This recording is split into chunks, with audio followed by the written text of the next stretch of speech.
baik,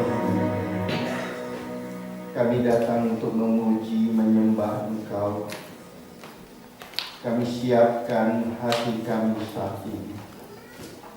Kami siapkan tanah yang kering untuk disirami air firman.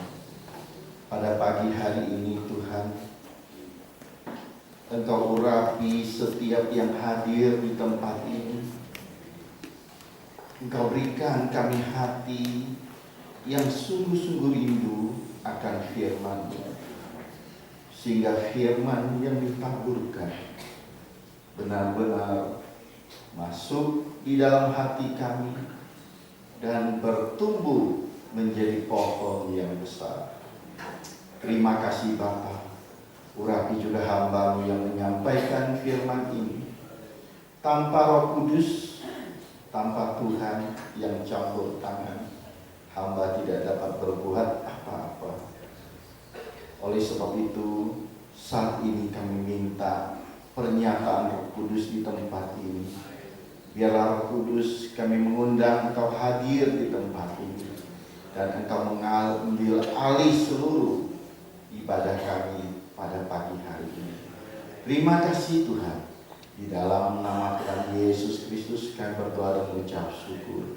Kita yang percaya semua katakan amin. Salam. Puji nama Tuhan. Saya sangat bersyukur boleh ada di tengah-tengah saudara. Nama saya Dewi Syafanya. Saya dari Batam. Saya bisa ada di tempat ini. Kebetulan senior saya Bapak Pendeta Paulus Chan. Beliau yang kenal dengan Ibu Gembala di sini dan dia memperkenalkan. Saudara, saya punya satu istri dan 2 orang anak. Anak saya dua-duanya kuliah di Jakarta. Jadi sejak full time 2011 saya mengatur pelayanan saya 1 bulan di Jakarta, 1 bulan di Batam. Di saat di Jakarta saya bisa melayani seluruh tanah Jawa, Bandung, Surabaya, Semarang, ya, Jogja dan lain-lain. Kalau di Batam, base-nya saya juga melayani sampai ke Pontianak, Medan, Pekanbaru, Tanjung Pinang, Riau, dan Batam sendiri. Saudara, baiklah kita akan buka ayat pada pagi hari ini, yaitu Yohanes pasal yang ke-14. Kita akan baca 2 ayat nanti ya. Ini ayat yang pertama, yaitu Yohanes pasal yang ke-14 ayat yang pertama dan ayat yang kedua. Selanjutnya kita akan sambung dengan Kisah Rasul pasal yang pertama, yaitu ayat 8 dan 9. Jadi saudara boleh buka ayatnya dua-duanya dulu supaya nanti tinggal baca ya.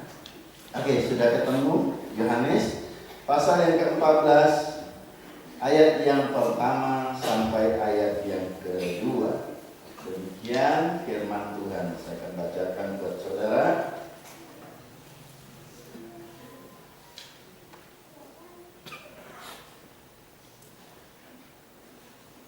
Janganlah gelisah hatimu, percayalah kepada Allah, percaya juga kepadaku.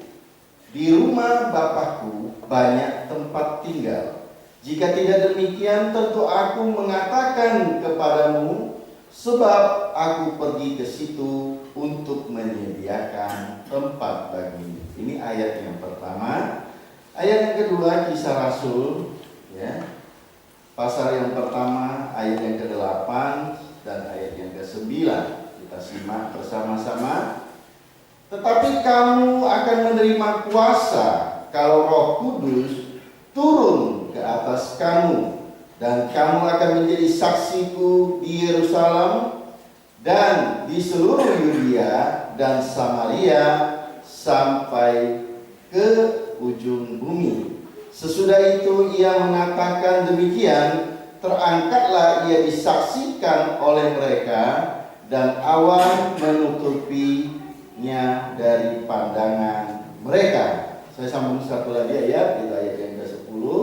Ketika mereka sedang menatap ke langit waktu ia naik, tiba-tiba berdiri 2 orang berpakaian putih dekat mereka dan berkata kepada Maria, mengapa kamu berdiri melihat ke langit? Yesus ini yang terangkat ke surga, meninggalkan kamu dan akan datang kembali dengan cara yang sama seperti yang kamu lihat. Saudara yang dikasihi Tuhan, hari ini adalah hari kenaikan Isa Al-Masih.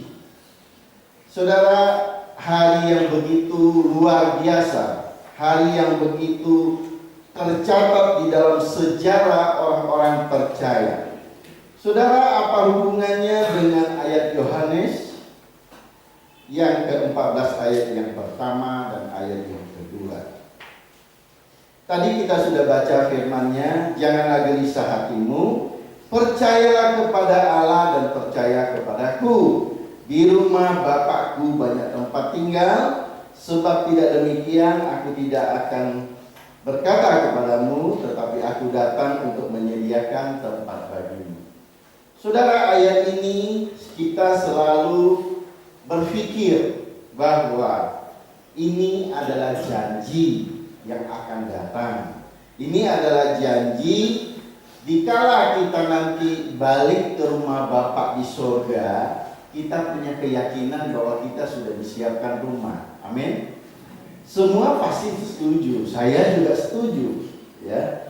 Tetapi di balik ayat ini, saudara, ada satu ungkapan Tuhan yang perlu kita pikirkan lebih dalam lagi, saudara.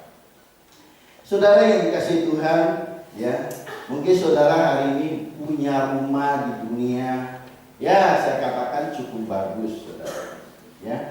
Tetapi saudara, rumah di dunia ini saudara tidak kekal, ya, tidak kekal. Artinya bisa rusak, saudara. Saudara lihat orang punya rumah saat ini di Nepal, saudara, gempa bumi, ya. Ada berapa rumah bahkan jiwa itu mati, saudara, ya. Saudara, rumah di dunia secakep apapun, seindah apapun itu bisa rusak sewaktu-waktu kalau ada bencana alam, saudara, ya. Tetapi saudara, rumah di surga itu adalah kekal, saudara, amin. Rumah di surga itu tidak dimakan rayap, saudara. Rumah di surga itu, saudara, kalau harganya dibanding dengan rumah yang ada di bumi, saya nggak bisa hitung berapa kali lipat. Saya nggak bisa hitung, saudara. Kenapa? Saudara, mungkin di Bandung ini banyak orang kaya yang punya plaza-plaza, yang punya punya building, punya apartemen, ya. Katakan mungkin dia bangun apartemen yang besar, itu semua milik dia. Tapi saya mau katakan kepada Anda, dia boleh punya apartemen, punya building yang besar, dia punya tanah ratusan hektar di Bandung misalnya, saudara. Tapi belum tentu bisa tukar satu rumah di surga. Amin. Jadi rumah di surga ini harganya itu jauh lebih daripada rumah di bumi, saudara. Nah, saudara, di sini saya mau beritakan kepada Anda bahwa di balik ayat ini ada satu ungkapan, bukan hanya rumah, saudara. Sedangkan rumah di surga yang begitu mahal Tuhan sediakan bagimu. Apalagi persoalanmu di dunia ini itu terlalu kecil bagi Tuhan. Amin. Amin. Rumah di surga aja itu bisa Tuhan sediakan buat Anda dan saya, ya. Apalagi Anda hari ini minta sesuatu yang nilainya tidak seberapa. Misalnya pergumulan hidup Anda, keluarga Anda, anak Anda, istri Anda, ya. Mungkin suami, mungkin mungkin ponakan, ya, mungkin pendidikan Anda, pekerjaan Anda, atau tubuh Anda yang sakit penyakit, itu permintaan yang tidak terlalu besar bagi Tuhan. Amin. Bisa katakan tidak terlalu besar. Saudara yang dikasihi Tuhan, saya selalu menggambarkan kalau rumah di sorga ini dibanding dengan rumah di bumi, saya cuma membandingkan. Andai kata ini ada seorang saudagar yang kaya sekali, dia kaya raya, dan dia ada hutang budi sama kita. Dia bilang, Bro, saya akan kasih apa saja yang bro minta. Nah, lalu kita katakan, saya semua sudah punya, ya kan? Nah, kalau demikian kamu sudah punya semua, udah deh, yang kamu tidak, pasti kamu tidak punya itu helikopter, katakan, mungkin, atau pesawat, ya katakan begitu. Saudara, pesawat itu kan mahal sekali, betul nggak? Mahal banget, saudara. Harganya itu, saudara, berapa kali banding mobil yang kita bawa di bumi ini, yang sekarang kita bawa. Pesawat itu kan mahal sekali. Nah, saudara, kalau ada saudagar yang begitu rela membelikan Anda sebuah pesawat, lalu Anda mintanya cuma mobil, Anda mintanya cuma yang lain-lain, keberatan nggak dia, saudara? Tidak dong, amin. Pesawat yang mahal aja dia mau belikan, apalagi barang yang berupa misalnya cuma mobil mewah, saudara, pasti dia berikan kepada Anda. Amin. Nah, ini saya cuma ilustrasi seperti itu supaya Anda lebih nangkap bahwa rumah di surga itu harganya mahal sekali, saudara. Rumah di bumi sebanyak apapun belum tentu bisa tukar. Oleh sebab itu, saudara, kalau Bapak kita yang baik hari ini, Tuhan Yesus memberikan kita rumah di surga, maka Anda yang ada di sini tidak perlu khawatir hidup Anda. Amin. Ya. Yang kedua, saudara, hari ini adalah hari kenaikan Isa Al-Masih. Saya katakan bahwa Tuhan Yesus, Tuhan Yesus sendiri menyediakan dan dia berpesan kepada kita. Dia katakan di ayat yang ke-8 di Kisah Rasul yang pertama, tetapi kamu akan menerima kuasa kalau Roh Kudus turun atas kamu, dan kamu akan menjadi saksiku di Yerusalem, Yudea, Samaria, sampai ke ujung bumi. Nah, saudara yang dikasihi Tuhan, saya mau katakan kepada Anda bahwa inilah kebahagiaan orang Kristen. Amin. Kenapa kebahagiaan orang Kristen? Kalau Yesus dia dibunuh atau disalibkan lalu bangkit hari ketiga, lalu dia tidak naik ke surga, saudara, Roh Kudus tidak akan turun. Amin. Tapi karena Tuhan Yesus sudah bangkit dan dia harus kembali kepada Bapaknya, maka dia katakan, aku meminta kepada Bapa seorang penolong yang lain untuk menyertaimu selama-lamanya. Amin. Nah, janji firman di sini katakan bahwa tetapi kamu akan menerima kuasa kalau Roh Kudus turun atas kamu. Saudara, kita akan bersama-sama mungkin masuk dalam 10 malam penantian kuasa Roh Kudus atau urapan atau pepenuhan Roh Kudus. Saudara, jangan sia-siakan 10 malam ini, saudara. Amin. Saya mau katakan ini adalah momen yang penting, saudara. Ya, memang Roh Kudus sudah ada sejak 2000 tahun yang lalu, tapi ya namanya kita manusia, kalau suruh doa sendiri kadang-kadang sulit. Tapi kalau kita doa secara berjemaat, banyak orangnya lebih semangat, saudara. Amin. Nah, saudara yang dikasih Tuhan, maka 10 malam ini, saudara, jangan Anda sia-siakan, saudara. Anda akan rasakan bagaimana kalau Anda datang dengan kehausan hati, Anda akan mengalami bagaimana Tuhan menyertai Anda. Amin. Oleh sebab itu, saudara, di sini saya mau katakan kepada Anda, Tuhan katakan kamu akan menerima kuasa. Nah, saudara, kalau kamu menerima kuasa, saya yakin dan percaya, saudara, tidak ada yang sulit. Amin. Anda kok yang punya kuasa. Amin. Bisa katakan sebelah kita sudah menerima kuasa. Saudara, next, kebenaran yang disaksikan, ya. Kenaikan Isa Al-Masih, saudara, diakui oleh dunia, saudara.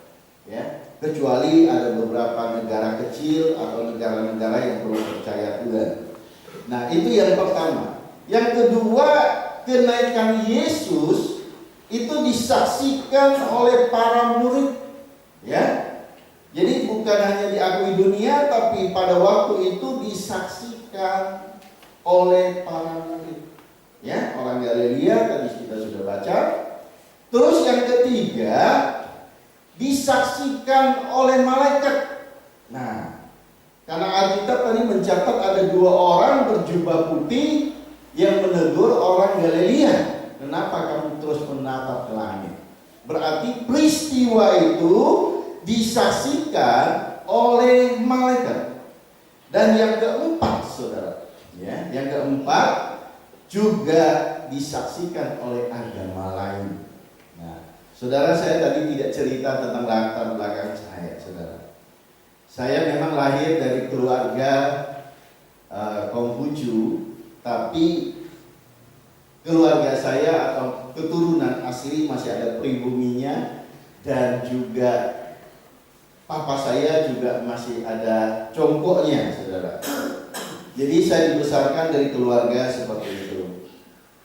Tapi berhubung saya tinggal di satu daerah yang sangat fanatik, saya katakan orang Tionghoanya dari 5.000 kakak, kampung saya cuma 5.000 kakak, itu tidak lebih dari 20 kakak yang Chinese.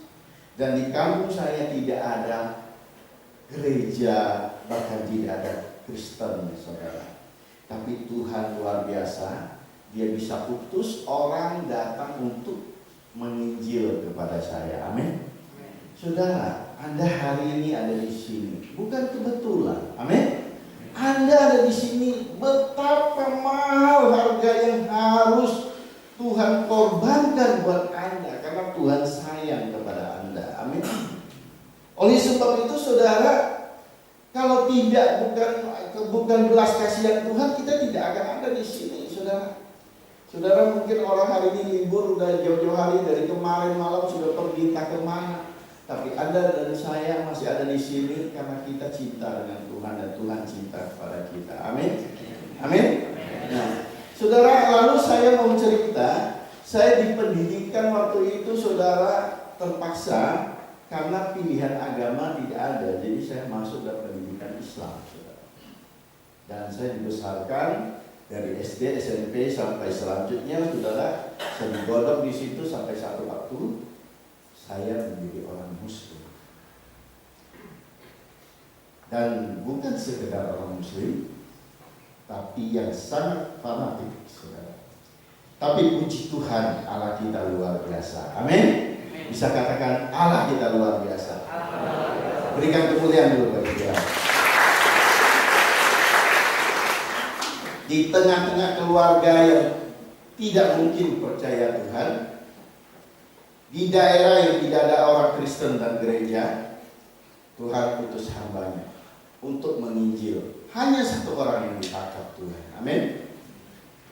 Dan saudara, saya waktu itu diinjili benar-benar saya nolak, saudara. Kenapa? Latar belakang saya yang tidak mengakui Isa disalibkan, saudara. Ya. Saudara, lain waktu mungkin bisa kasih kesempatan, saya bisa berikan pandangan tentang Islamologi, saudara, kalau diperlukan.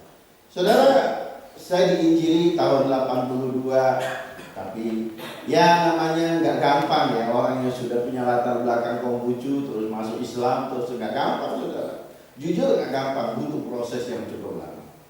Tapi satu waktu di tahun 88, saya dijamah Tuhan, dilahirkan oleh Tuhan. Tahu nggak di mana? Justru di gereja GPPS, saudara. Amin. Amin. Saudara, gereja GPPS, saya merasakan gereja yang sangat luar biasa. Salah satu gereja yang dipakai Tuhan secara heran. Amin. Maka Anda tidak perlu menyesal Anda di sini. Amin. Anda benar-benar orang yang beruntung kalau Anda ada di sini. Amin. Next. Dua ayat yang mendasar ini, saudara, ya. Yang pertama, saudara, saya mau katakan adalah bagaimana Tuhan menyediakan sesuatu yang mahal buat Anda. Maka hari ini apapun pergumulan Anda itu terlalu kecil buat Tuhan. Asal Anda percaya apa yang Anda doakan, apa yang Anda minta, Tuhan pasti kabulkan. Rumah di sorga aja Dia kabulkan, apalagi rumah di bumi, saudara. Terlalu kecil, saya katakan tadi. Kalau Anda coba bayangkan orang punya apartemen, belum tentu bisa tukar rumah di sorga. Tapi Anda yang beruntung, rumah di sorga disediakan, saudara. Bukan hanya itu, tapi Anda masih hidup di dunia. Anda perlu rumah di bumi, Anda perlu sesuatu di bumi. Maka dua ayat ini saudara, saya katakan Anda hafal baik-baik saudara. Anda simpan dalam hati baik-baik. Ketika Anda berdoa minta sesuatu dengan Tuhan, Engkau katakan, Tuhan, rumah di sorga aja kamu berikan. Apalagi doa yang ini saudara, amin. Doa ini terlalu kecil bagi Tuhan.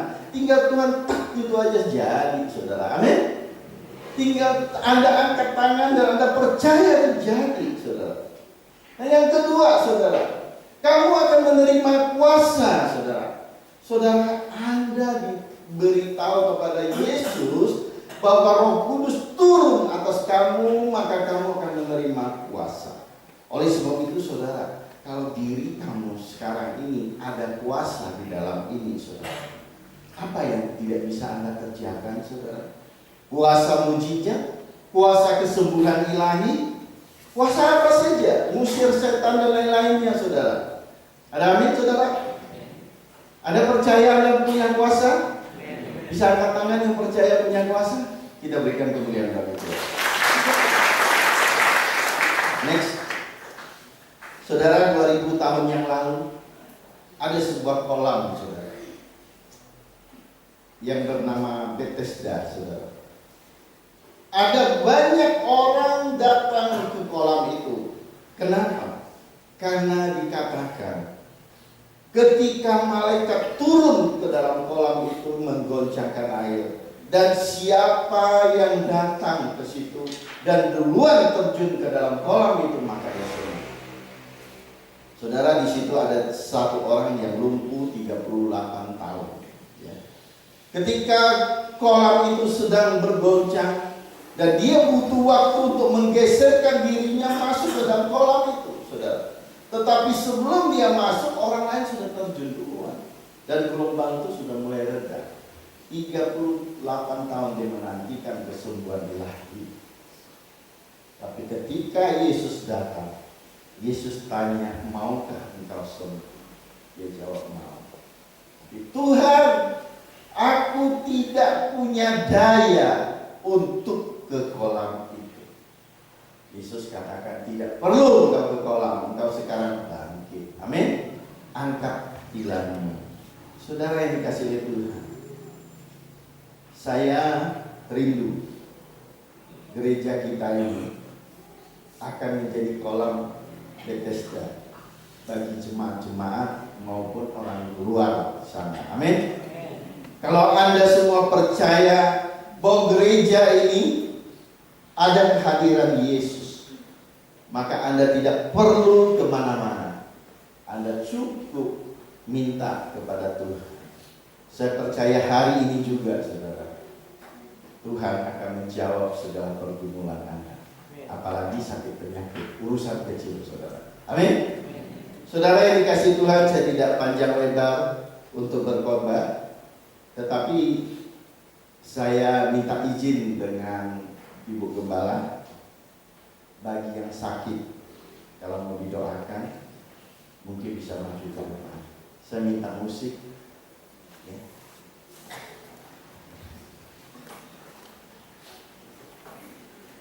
Kita cukup naikkan musiknya saja, kalau salah.